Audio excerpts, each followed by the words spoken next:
Et si la grande muraille qu'on imagine toujours entre notre corps et notre esprit n'avait en fait jamais existé? C'est une question qui donne un peu le vertige, c'est vrai. Ouais. Et je dirais même pire, pour notre ego. Et si ce fameux libre arbitre, cette certitude absolue qu'on a tous de contrôler nos propres choix de vie, c'était juste un gigantesque mirage? Un mirage qui serait provoqué par notre propre ignorance, ouais.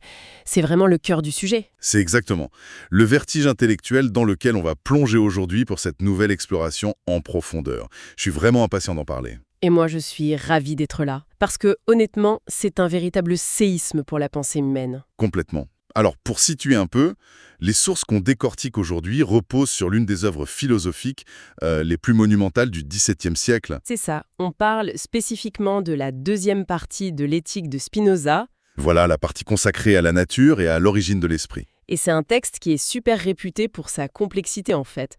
Surtout parce qu'il n'est pas du tout structuré comme un essai littéraire classique. Ah non, c'est littéralement comme un manuel de géométrie avec des axiomes et des démonstrations hyper implacables. Ça peut faire un peu peur au début. C'est clair.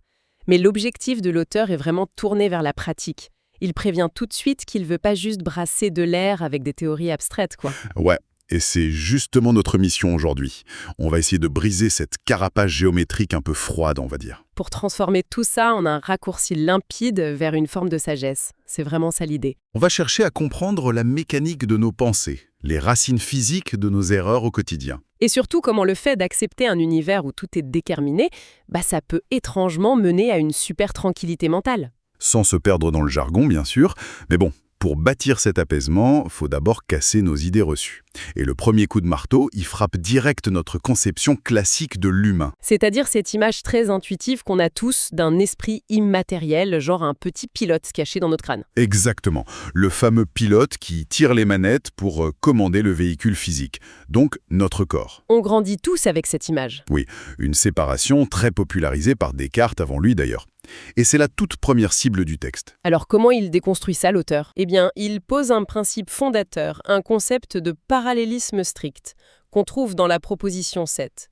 Il dit que l'ordre et l'enchaînement des idées dans l'esprit sont rigoureusement identiques à l'ordre et l'enchaînement des choses matérielles dans la nature.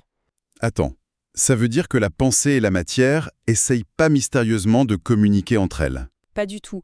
Ce sont juste deux expressions d'une seule et même réalité infinie, qu'il appelle Dieu ou la nature.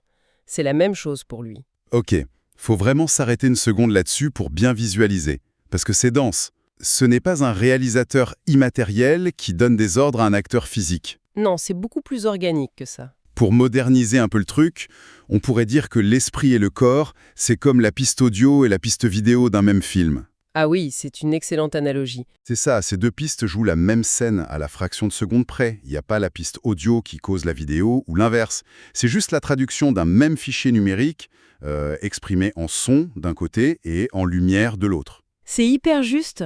Dans le texte, il donne l'exemple d'un cercle. Un cercle tracé physiquement sur le sable, et l'idée pure de ce cercle dans la pensée, c'est fondamentalement la même chose. D'accord, donc c'est la même essence sous deux angles différents. Exactement. Qu'on regarde l'univers à travers le prisme de la matière ou celui de la pensée, on verra toujours la même chaîne ininterrompue de cause et d'effet. Ok, j'ai compris le principe. Mais si ma conscience c'est juste la piste audio de mon corps, il y a une question pratique qui se pose direct. Laquelle ? Comment cet esprit perçoit le monde extérieur ? Comment je fais pour connaître un arbre ou une table si je suis juste l'idée de mon propre corps ? Et là, de manière assez surprenante pour un bouquin sur l'esprit, l'auteur nous force à faire un petit détour par la physique élémentaire. Un détour de pure physique fonctionnelle. Ouais. Il explique que la matière à la base est uniforme, non ? Voilà. Ce qui distingue un corps d'un autre, c'est pas la substance dont il est fait, c'est uniquement sa vitesse, son mouvement ou son état de repos. Attends. Tu veux dire qu'on est en train de réduire un être humain ou même un arbre à un simple ratio de mouvement de particules ? C'est vraiment le cœur de sa physique, oui. Un individu, c'est juste un corps composé de plein de petites parties. Ok. Et ce qui maintient l'identité de cet individu au fil des années, c'est pas sa matière. Nos cellules meurent, l'eau rentre et sort. Ce qui reste constant, c'est la proportion spécifique de mouvement et de repos entre ces parties. C'est un peu l'équivalent du fameux fleuve qui reste le même fleuve même si l'eau est différente à chaque seconde. C'est exactement ça. L'harmonie dynamique et conservée. Mais du coup, c'est quoi le lien avec notre esprit dans tout ça ? Le lien est d'une simplicité radicale. L'esprit humain est défini d'une seule et unique manière. Il est l'idée du corps, rien de plus. L'objet exclusif qui constitue notre esprit, c'est notre corps physique existant en acte. Ça me donne un peu le vertige, je t'avoue. Si mon esprit, c'est juste l'idée de mon corps, on est juste des machines sensorielles prisonnières de notre biologie, en fait. Si on pousse la logique, oui. Ça veut dire qu'on perçoit jamais vraiment la réalité extérieure de façon pure et objective. Parce que les idées qu'on se fait des objets, genre le vent ou la chaleur du soleil, ça nous renseigne surtout sur la constitution de notre propre corps, c'est ça? C'est la conclusion inévitable. On n'a aucun accès direct au monde. Pour illustrer ça simplement, mettons que je pose ma main sur une plaque chauffante. Je me brûle. Aïe. Oui, très bon exemple. La douleur aiguë que je ressens, elle me donne pas une connaissance scientifique de la chaleur du métal, si? Non, pas du tout. Ce que ton esprit lit à ce moment-là, c'est juste la destruction de tes cellules de peau, la réaction de panique de ton système nerveux. Mon esprit observe la modification de mon propre doigt en fait, pas l'essence de la plaque. C'est comme si le corps était un filtre déformant permanent. C'est exactement ça. Le monde nous parvient que sous la forme de ce qu'il appelle des affections, des traces ou des chocs que les corps extérieurs impriment sur nous. Notre connaissance est toujours par ricochet. Et j'imagine que cette mécanique des traces, ça explique aussi notre mémoire physique. Complètement. Si l'esprit lit le corps, la mémoire, c'est pas un disque dur immatériel. C'est la lecture de sentiers creusés physiquement par l'habitude. Donc l'enchaînement des idées dans notre tête, ça calque juste l'enchaînement des habitudes physiques du corps. Oui. L'auteur donne un exemple brillant avec des traces de sabots de cheval imprimés dans le sable. Ah oui, l'histoire du soldat et du paysan. C'est fascinant ça. Un soldat voit ces traces et direct il pense au cheval, puis au cavalier, puis à la guerre, à la menace. Parce que son corps a été conditionné par les batailles à associer ces choses. C'est à une charrue et à un champ labouré. Voilà, ça illustre parfaitement la connaissance par expérience, vague, que l'auteur appelle l'imagination. L'esprit passe d'une pensée à l'autre, sans lien logique universel, juste par association accidentelle. Mais si notre vision du monde est juste une suite d'associations vagues dictées par la biologie, c'est un miracle qu'on arrive à réfléchir correctement. Du coup, la question de l'erreur devient super centrale. Oh que oui, et sa définition de l'erreur va complètement à l'encontre du bon sens habituel. C'est vrai, parce qu'on se dit toujours qu'une erreur, c'est une idée fausse qui s'installe dans notre cerveau. Genre un virus, quoi. Sauf que pour lui, l'erreur n'existe pas de manière positive. C'est juste une privation de connaissance. C'est le fait d'avoir une idée tronquée ou partielle de la réalité. Pour bien piger ça, l'exemple du soleil est génial. Quand on regarde le soleil, on a tous l'impression visuelle qu'il est à genre 200 pieds au-dessus de nous. Et le réflexe naturel serait de dire « mon esprit se trompe, mes sens me mentent ». Sauf que la démonstration réfute ça. L'affection du corps est réelle. La lumière frappe vraiment mes yeux avec un angle précis qui me fait voir le soleil proche.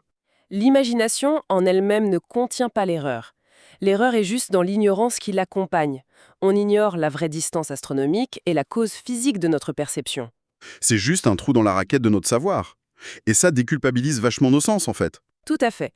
Même le plus grand astronome continuera de voir le Soleil comme un petit disque jaune.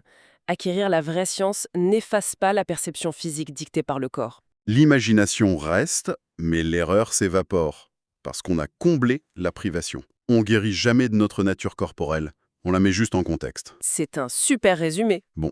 Alors si on rassemble toutes les pièces du puzzle, on a un esprit reflet du corps, une mémoire basée sur les habitudes physiques, des erreurs qui sont juste de l'ignorance. Et là, on fonce droit dans le mur. Oui, le mur que personne ne veut voir. Si tout s'enchaîne par pure nécessité de cause à effet, le libre arbitre n'a physiquement aucune place pour exister. C'est le grand coup de tonnerre du texte, la réfutation du libre arbitre et d'une clarté absolue. Il n'y a dans l'esprit aucune volonté absolue ou libre. Rien.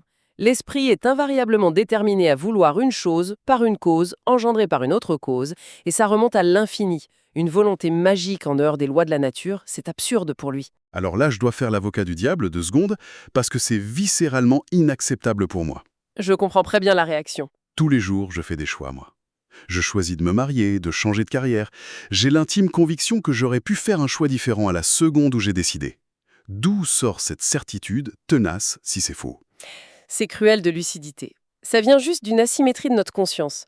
On a conscience de nos désirs et de nos actions finales. Je vois le choix à la fin de la chaîne, oui. Exactement.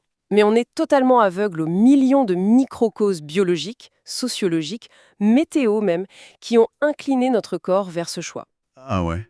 C'est comme s'extasier devant les aiguilles d'une montre en ignorant les engrenages à l'intérieur. On prend l'ignorance des causes pour de la liberté. Belle formule. C'est tout à fait ça. Mais alors, si on pousse sa logique de nécessité implacable, on tombe sur le paradoxe de l'âne de Buridan. Et là, sa réponse est assez choquante. Ah, l'homme en équilibre parfait? Ouais, prenons ce scénario théorique. Un homme est coincé entre une faim et une soif d'intensité rigoureusement identiques, avec de la nourriture et de l'eau à égale distance, au millimètre près. Sans aucune cause intérieure ou extérieure plus forte pour rompre l'équilibre? Voilà. Dans un système sans libre arbitre, est-ce que ce type va vraiment rester pétrifié en centre et mourir de faim? L'auteur assume sans dévier une seule seconde. Sa réponse est oui.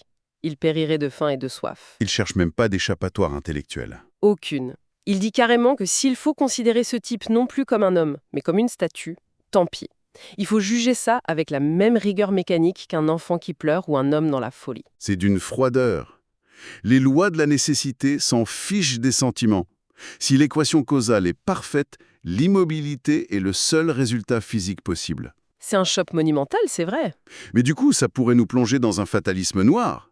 À quoi bon lutter ou s'améliorer si tout l'engrenage est déjà scellé d'avance? C'est le paradoxe génial de ce texte. Prouver que tout est déterminé n'est pas une condamnation au désespoir. Au contraire, c'est le seul tremplin vers la vraie joie. Ah bon? Comment cette mécanique super oppressante devient notre libération? En cultivant ce qui nous permet de dépasser l'illusion, l'auteur propose une élévation par la qualité de notre compréhension. Il cartographie 3 genres de connaissances. Ok, le premier, on l'a vu, c'est l'imagination, l'opinion, là où on subit le monde par habitude. C'est là que naissent l'erreur et la souffrance émotionnelle. Mais la bascule se fait au 2e niveau, la raison. La capacité de voir les lois universelles, les fameux engrenages cachés. Oui, s'appuyer sur les notions communes, la causalité. Remplacer la confusion par la clarté. Et puis il y a le but ultime, le 3e genre, la science intuitive.